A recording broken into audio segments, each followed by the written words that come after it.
প্রথমবার হারানোর পরে দ্বিতীয়বার জ্ঞান ফিরে পাওয়ার পরে আমি চিন্তা করেছি যে আমার উপর যে দায়িত্ব, আমি জাতিকে এটা সমঝাবো, কথা আমি বলবো, আল্লাহ যেন আমাকে তাওফিক দেন। তৃতীয়বার চেষ্টা করলাম, আবার পড়ে গেলাম, চোখ অন্ধকার হয়ে আসে, মাথা ঘুরতে থাকে।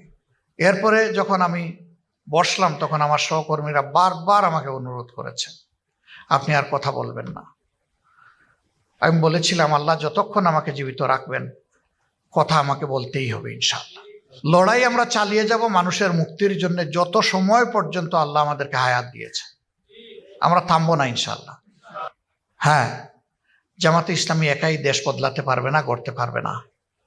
এখানে সারা দেশবাসীর সহযোগিতা আমাদের প্রয়োজন হবে। সকল দল মতের ধর্মের মানুষের সহযোগিতা আমাদের প্রয়োজন হবে।